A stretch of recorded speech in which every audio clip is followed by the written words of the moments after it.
بسم الله الرحمن الرحيم وعلى آله وصحبه ومن تبعهم بإحسان إلى يوم الدين أما بعد. Kita lanjutkan membahas kitab Al-Mulakhas fi Syarhi Kitab Tauhid yang ditulis oleh Syekh Shalih bin Fauzan bin Abdullah Al-Fauzan hafizahullah taala. Kita masih membahas berkaitan dengan masalah sihir ya. Kita sudah bacakan tentang definisinya, kemudian pembagian sihir, dan kita masuk kepada riwayat yang menjelaskan tentang hukuman bagi pelaku sihir. Wa an Jundub marfu'an, dari Jundub secara marfu', haddus sahiri darbuhu bis-sayf. Hukuman penyihir adalah dipenggal dengan pedang. Jadi kalau ada dukun, ya ada tukang sihir, maka hukumannya adalah dibunuh dengan apa? Dengan pedang, dipenggal.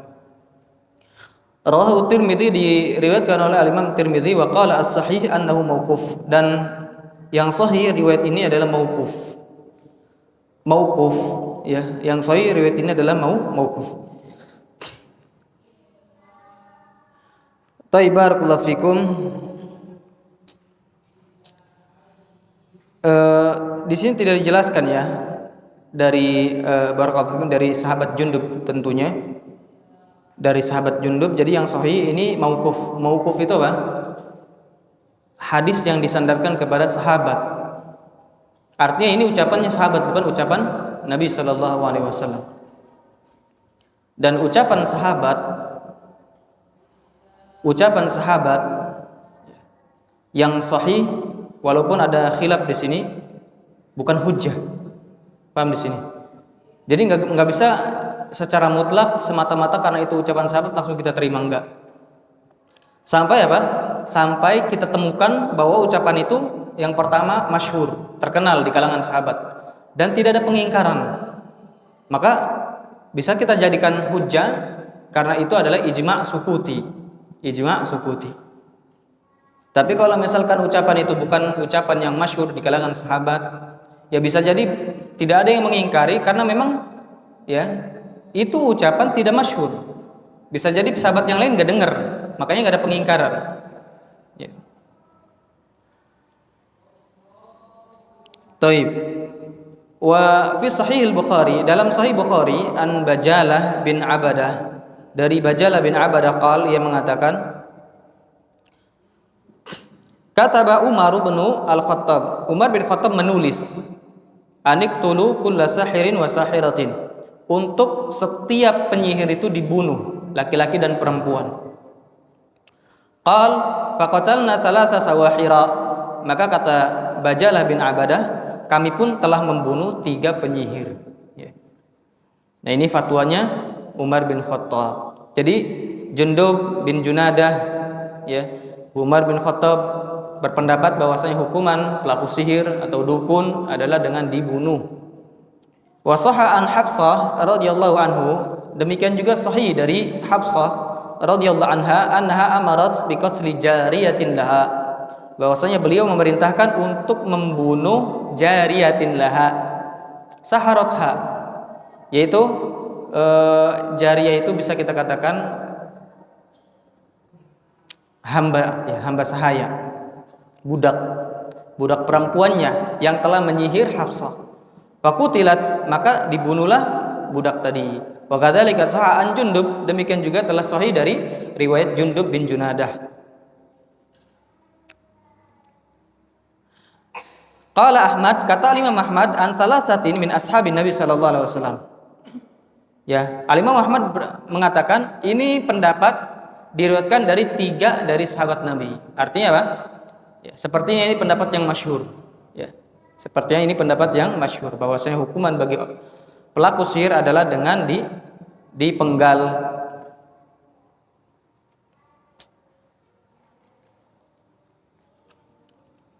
Ya, kenapa harus dipenggal ya? Apakah butuh kita untuk yustatab, diminta taubatnya dulu? Kalau dia bertaubat kita biarkan, kalau dia tidak bertaubat kita ya penggal. Karena sihir ini walaupun dia bertaubat, Cuman kan kebiasaan menyihirnya masih ada, ilmunya masih ada. Ya. Bisa jadi walaupun dia bertaubat secara zahir, tapi dia di belakang melakukan. Yang namanya masalah sihir, masalah gaib. Maka para ulama, terlebih lagi para sahabat, berpendapat kalau begitu dibunuh saja. Giliran dia taubatnya ikhlas atau tidak ikhlas, itu urusan dia dengan Allah. Ya, kalau Allah ampuni dengan taubatnya dia, berarti selamat dari neraka. Tapi kalau tidak Allah ampuni, karena mungkin taubatnya tidak ikhlas, maka itu dikembalikan kepada Allah Subhanahu Wa Taala. Adapun hukum di dunianya adalah dengan dibunuh. Kalau ada pelaku sihir, perdukunan, maka dengan dibunuh tanpa diminta pertaubatannya. Ini menurut pendapat apa? 3 sahabat. Haddus sahiri, hukuman pelaku sihir adalah uqubatuhu, hukumannya darbuhu bisayf, yaitu dipenggal dengan pedang, ai qatluhu, dibunuh. Ruya darbuhu bil ha'i wa ta'i, diriwayatkan darbuhu dengan apa? Dengan ha dan juga ta. Ya, dengan ha dan juga ta.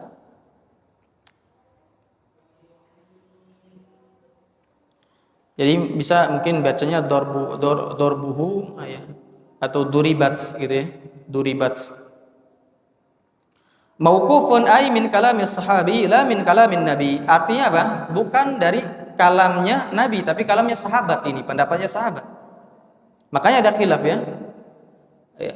Antara diminta taubatnya dulu atau langsung dihukumi. Ada khilaf. Karena ini dari kalamnya sahabat.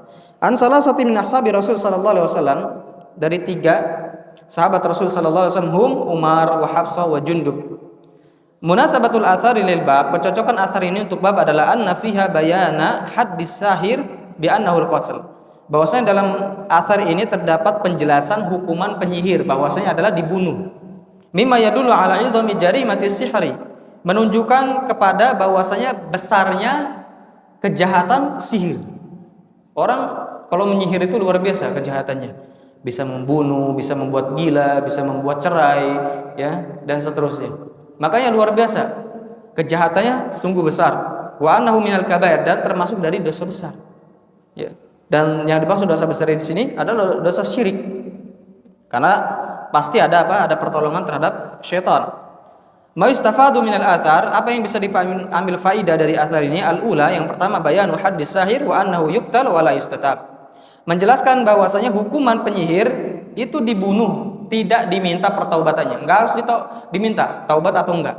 Kalau bertaubat tidak dibunuh, kalau tidak bertaubat dibunuh, kalau bertaubat tidak dibunuh. Enggak, langsung dibunuh. Atsaniya, yang kedua, wujudu ta'ati as-sihri fil muslimina ala ahadi Umar, fa kaifa biman ba'dah.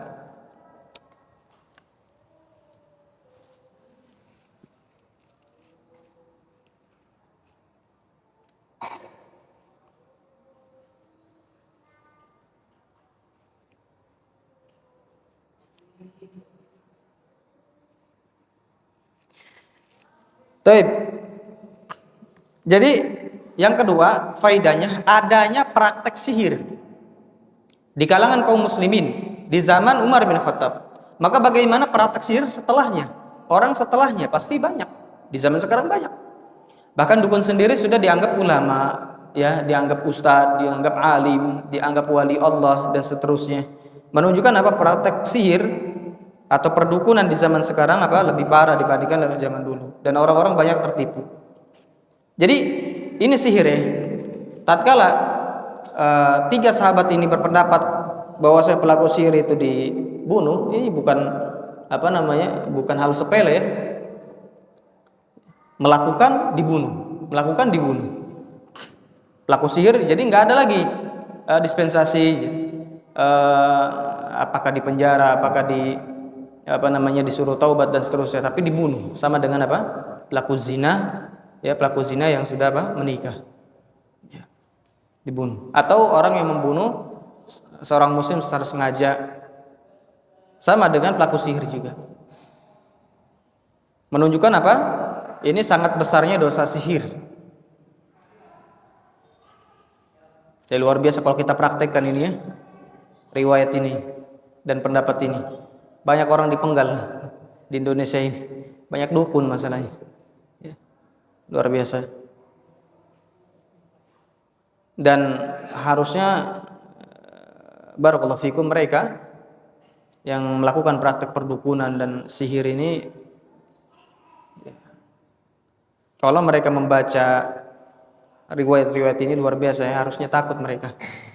Harusnya takut. Tapi itu masalah sihir ya. Jadi sihir itu apa? Sihir itu keluar dari apa? Dari kebiasaan. Itu sihir. Ya. Dan sihir itu bisa apa? Bisa membunuh, bisa membuat orang gila, membuat orang sakit dan seterusnya.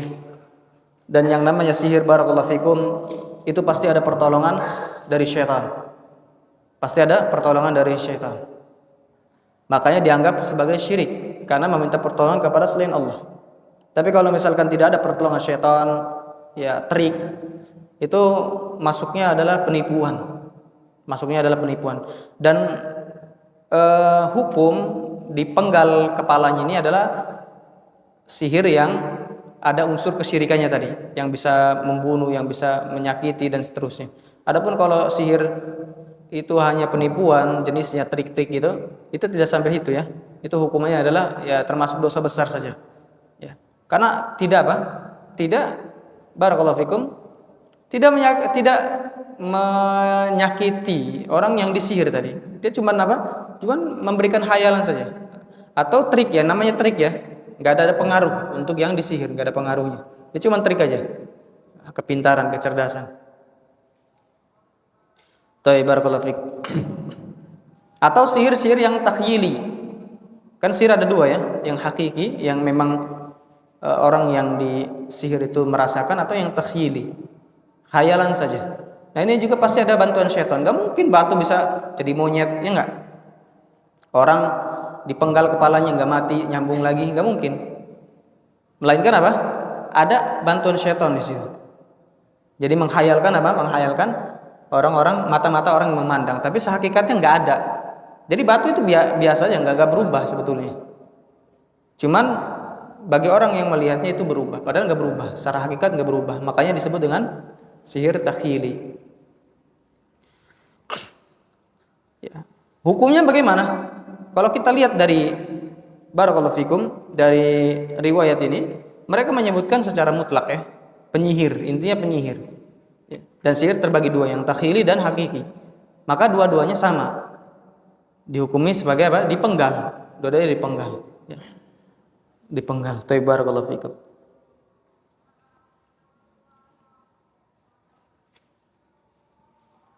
Babu bayani syai'in min anwa'i sihri, bab penjelasan tentang sesuatu dari jenis kesihir. Ya. Jadi sihir itu ada jenisnya secara rinci. Qala Ahmad, berkata Imam Ahmad, haddatsana Muhammad bin Ja'far, telah mengabarkan kepadaku Muhammad bin Ja'far, haddatsana Auf an Hayyan, telah mengabarkan kepadaku Auf dari Hayyan bin Al-Ala, haddatsana Qatan bin Qabisah, mengabarkan kepadaku Qatan bin Qabisah an abihi, dari bapaknya. Ana sami'a Nabi sallallahu alaihi wasallam, bahwasanya beliau mendengar Nabi sallallahu alaihi wasallam bersabda, innal iyafa wat tarqa wat tiyarata minal jibt.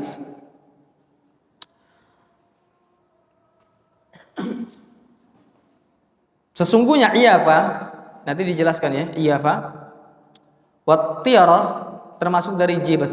Qala Auf, kata Auf, al-iyafa adalah zajaru at-tayr. Zajaru tayr. Ya. Zajaru tayr. Zajar itu mengusir ya, melepaskan burung. Wat tarq adalah al-khattu yukhattu bil ard. Garis ya, yang digariskan di atas muka bumi. Nah, ini bentuk sihirnya. Wal jibtu qala Al-Hasan, kata Al-Hasan Basri, jibt adalah rannatus syaitan, deringnya syaitan. Deringnya syaitan. Isnadu jayyid, sanadnya bagus. Wali Abi Daud wan Nasa'i wa Ibnu Hibban, dan milik Abu Daud, Nasa'i dan Ibnu Hibban fi sahih, dalam sahihnya Al-Musnad minhu.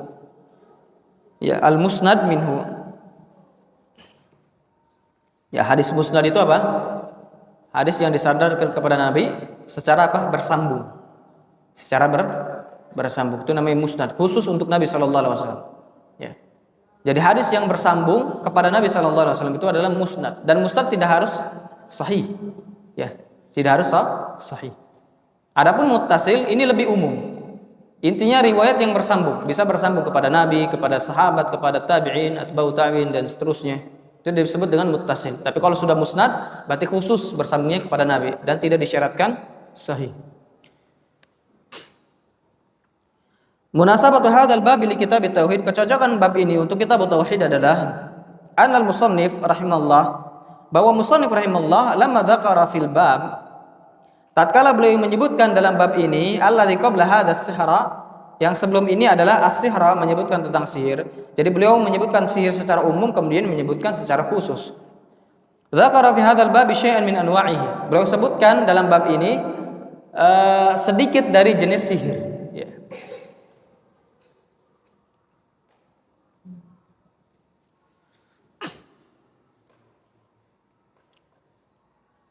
Dzakara fi hadzal bab syai'an min anwa'ihi likathrati wuqu'iha, karena jenis yang ini kebanyakan terjadi. Yang paling banyak terjadi adalah jenis ini dari jenis-jenis sihir. Wa khafa'iha 'alan nas, dan itu tersamarkan bagi kebanyakan manusia. Hatta dhannuha min karamatil auliya, sampai-sampai mereka menyangka itu karomahnya para wali. Nah, bayangkan. Padahal itu sihir, ilmu perdukunan, tapi mereka anggap itu karomah. Ya, ini karomahnya para wali, luar biasa. Ya. Wa ala bihimul amru ila anna abadu ashabaha fawaqa'u fi syirkil 'azim. Wa ala, sehingga apa? Perkara ini pun mengantarkan mereka kepada menyembah pemilik-pemilik sihir ini, sehingga mereka pun terjatuh kepada syirikan besar. Ya, karena mereka anggap ini luar biasa, ini bisa berjalan di atas air misalkan, bisa terbang, ibadahnya bisa terbang di atas hawa, ya. Fotonya bisa orangnya bisa keluar dari foto, ya. Dikiranya apa? Itu adalah karomah, bisa keluar dari kuburan gitu. Ya. At-tarajum, kita bahas tarjamah dari para perawi di sini, ya. Al-ula, yang pertama, Ahmad huwal Imam Ahmad bin Hanbal. Nah, di sini Ahmad disebutkan secara mutlak, maka yang dimaksud adalah Al-Imam Ahmad bin Hanbal. Ats-tsaniyah, yang kedua, Muhammad bin Ja'far huwal masyhur bi Gundar al-Hudhali, ya, dikenal dengan Gundar. Dikenal dengan Gundar. Nah, Gundar itu maknanya adalah kasratul ilm, banyak ilmunya. Muhammad bin Ja'far dikenal dengan Gundar, dan Gundar maknanya adalah kasratul ilm, banyak ilmu. Al-Hudhali al-Basri, thiqatun masyhur, orang yang thiqah, yang masyhur, terkenal. Ats-tsalitsah, yang ketiga, Auf huwa ibnu Abi Jamilah al-ma'ruf bi Auf al-Arabi thiqah. Auf ini adalah ibnu Abi Jamilah, yang dikenal dengan Auf al-Arabi, ya. Kalau Arabi itu biasanya orang Baduy, ya. Tapi mungkin beliau orang Baduy yang punya ilmu, thiqah, terpercaya. Dan sifatnya orang Baduy itu, mereka memiliki apa? Memiliki pendirian yang kuat, ya. Orang Baduy itu, ya, memiliki pendirian yang kuat.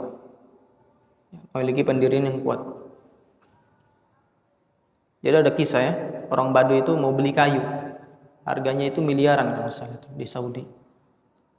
Kata yang lain, ngapain beli kayu? Kan gitu kan? Ini orang Baduy. Kata dia, saya yang punya duit.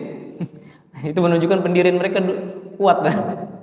Beli kayu gaharu. Ya memang mahal. Enggak ada yang bisa, Pak. Enggak bisa nolak kalau orang Baduy itu pendirinya kuat. Kalau pengen deh. Ya. Ar-rabi'ah, an abihi, dari bapaknya, huwa Qabisah bin al-Mukhariq, Qabisah bin Muhariq al-Hilali, sahabi masyhur, seorang sahabat, ya, Qabisah. Al-Hasan huwa al-Hasan al-Basri, ya, kalau disebutkan seorang perawi Al-Hasan, maka yang diinginkan adalah Al-Hasan al-Basri. Zazur at-Tayr, Nah, jazrul tayr adalah at-tafaul bi asma'iha. Tafaul itu maknanya apa? Barakallahu fikum, optimis ya, tafaul bi af'aliha. Ya, jadi dia apa? Tafaul bi asma'i, dengan nama-nama apa? Burung tadi. Jadi menganggap apa? Positif dengan dalil nama-nama burung tadi. Dengan dalil nama-nama burung tadi. Allah alam bagaimana permainannya? Ya, Allah alam bagaimana permainannya. Ya bisa jadi mungkin misalkan antum tulis nama-nama burung kan, antum kocok mana yang keluar. Nah, kalau yang keluar nama burung ini berarti bagus. Tapi kalau yang keluar nama burung ini berarti negatif. Ya, barakallahu fikum. Itu tafaul. Makanya dalam masalah nama juga penting kita adalah tafaul. Jadi kita barakallahu fikum berharap positif dengan sesuatu yang baik. Contoh misalkan kalau orang namanya barakallahu fikum Umar, berharap apa? Supaya apa? Seperti Umar bin Khattab sifatnya. Ya, Faruq, dia bisa membedakan mana yang benar dan mana yang batil. Atau misalkan namanya apa?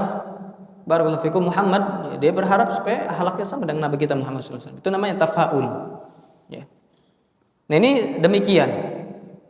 Jadi menganggap suatu positif dengan apa? Dengan bukti, dengan dalil nama-nama burung tadi. Atau mungkin dia namai apa? Anaknya dengan nama burung misalkan. Ya. Kalau apa namanya? Burung apa misalnya yang bagus? Suaranya bagus, burung apa?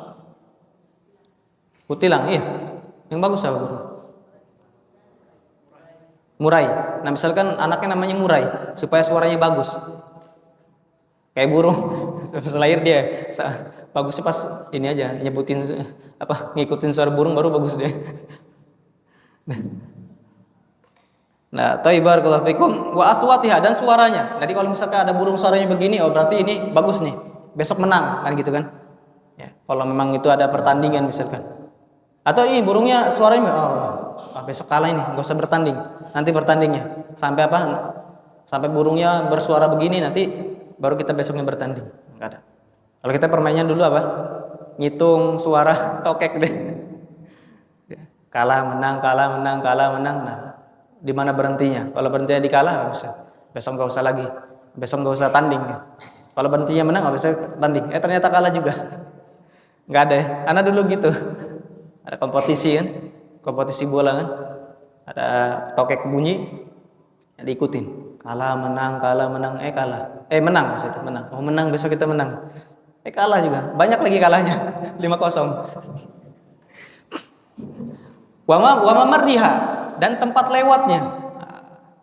Tempat lewatnya. Gawang di sini pernah dilewatin burung ini. Kita ngambil gawang ini supaya enggak kegolan. Gitu kan? Nah, atau dan seterusnya. Allah, intinya mereka itu apa? Ini tafaul dengan nama-namanya, Zajrut Tayr.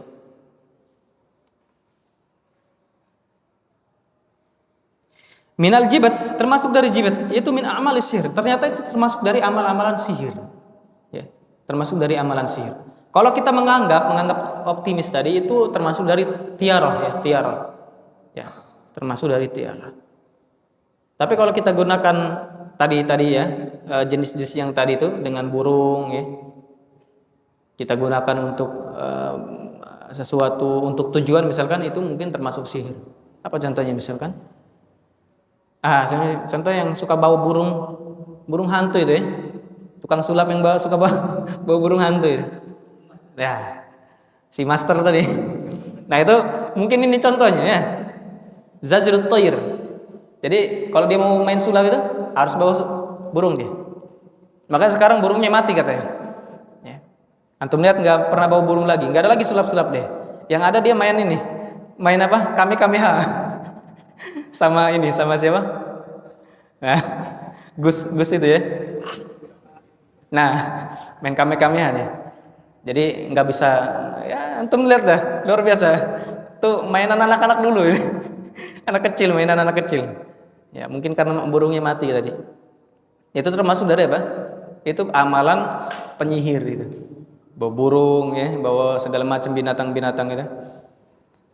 Yakhutu bil ard, atau dia garis-garis di bumi. Yakhutuhu ar-rammalun wa yad'una bihi ilmal ghaib.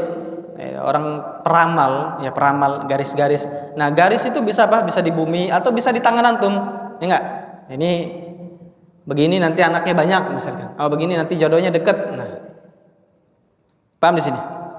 Dan mereka menganggap dengan garis tadi ilmu gaib. Kan ilmu gaib. Nanti ke depannya ini begini begini begini. Dengan apa? Dengan garis tangannya. Nah, ini termasuk dari apa? Sihir. Dan itu kita lakukan dulu yang masih kecil ya. Kita lihat. Oh, ini garisnya begini nih. Nanti bakal begini begini kan gitu kan. Nah, itu ternyata mainannya orang tukang sihir itu. Dukun. Ya. Al-jibtu rannatus syaitan. Ai hada tafsir lil jibts. Ini adalah penafsiran jibts bi ba'di afradihi, dengan salah satu jenisnya. Jadi sebetulnya bukan apa namanya, ini bukan apa namanya? Bukan definisinya. Tapi apa? Tapi contoh dari jenisnya. Jadi jibts itu kan ya sebelumnya kita bahas jibts itu diantaranya apa? Ya, syaitan kan gitu kan. Jibts itu adalah syaitan. Nah, di sini ditafsirkan dengan rannatus syaitan, bunyinya syaitan. Ini adalah penafsiran sebagiannya saja. Waronnah itu namanya ronnah itu adalah as-saut, suara. Wa yadkhul fihi kullu aswatil malahi. Dan masuk pada ini seluruh suara-suara malahi, permainan. Yang enggak ada yang sia-sia, enggak ada apa? Ya, suara-suara. Paham di sini. Wa adhafa ila syaitan, dan diidhafahkan kepada apa? Syaitan, li'annahu yad'u ilaihi. Kenapa? Kenapa sih disebut dengan rannatus syaitan? Didofahkan kepada syaitan. Karena memang mengajak kepada syaitan. Ya. Apa contohnya misalkan? Misalkan manggil syaitan itu. Ya. Contoh misalkan jalangkung. Itu manggil syaitan kan? Ya, bisa jadi seperti itu demikian. Atau yang contoh yang lain, intinya apa? Suara-suara yang memang untuk memanggil syaitan, untuk mengantarkan kepada syaitan. Termasuk dari sihir. Ngapain dia manggil syaitan? Kalau bukan mau minta bantuan, ya enggak? Ya. Dan sihir itu minta bantuan syaitan.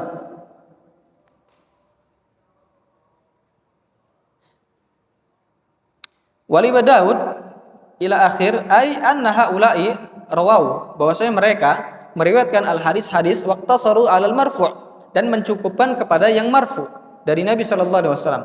Walam yadhkuru tafsir Auf, dan beliau tidak menyebutkan apa tafsirnya Auf. Ya.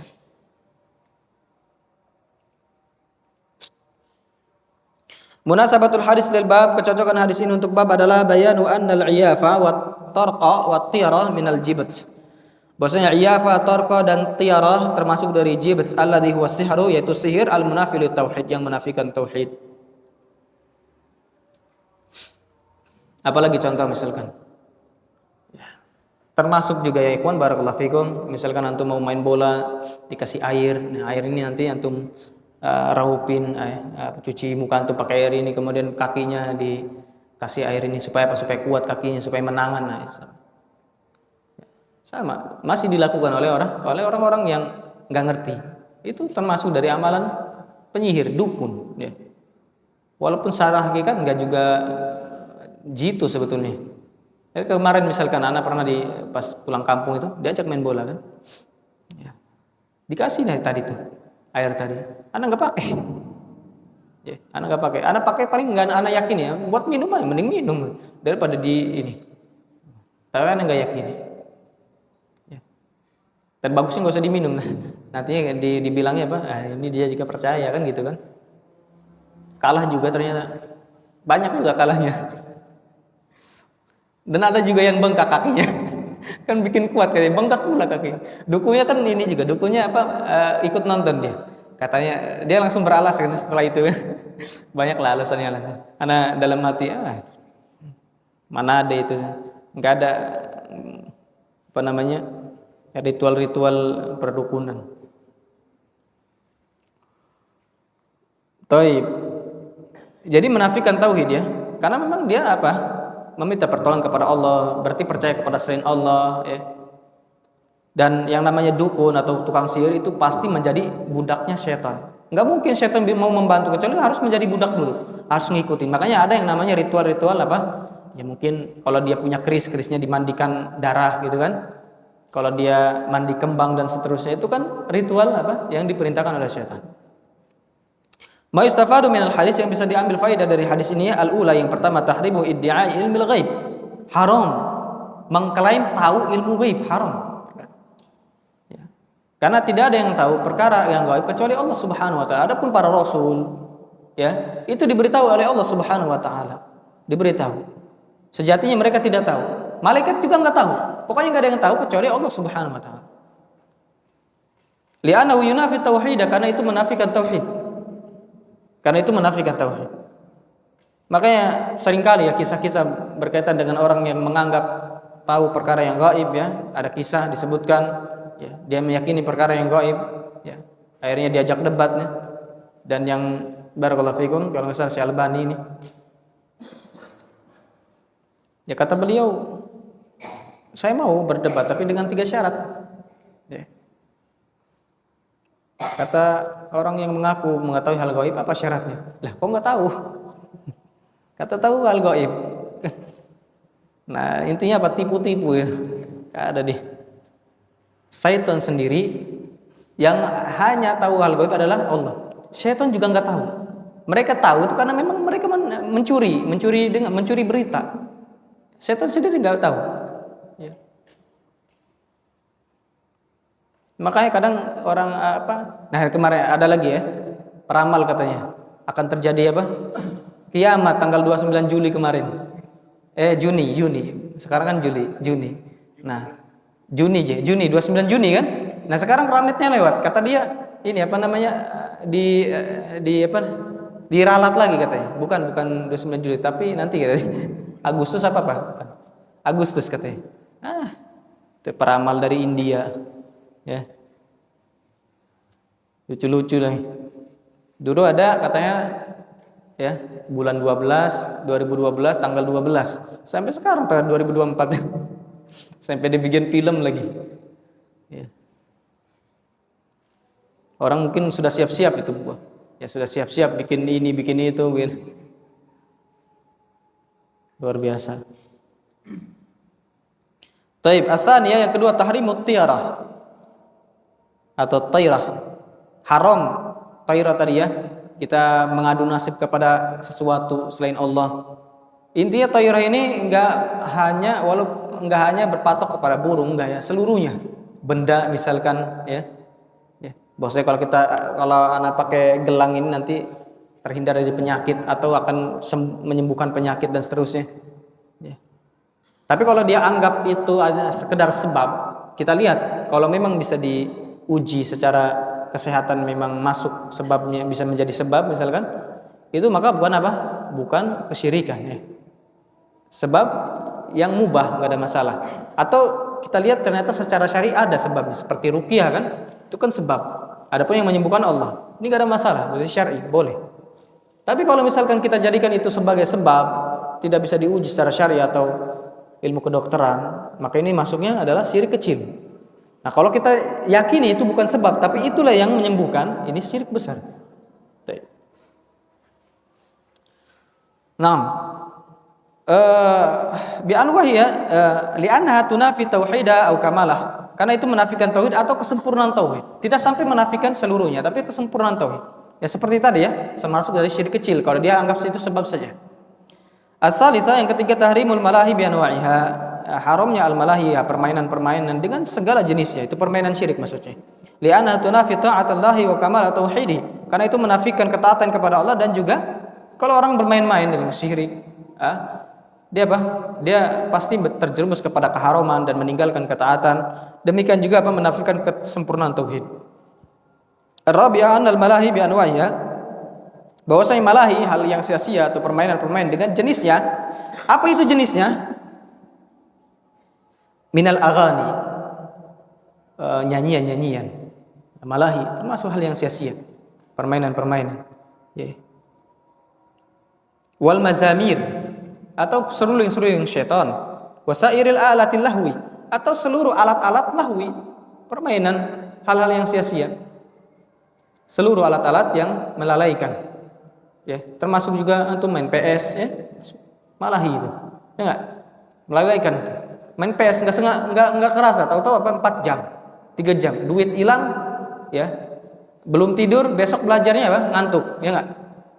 Salat tahajud enggak? Imam.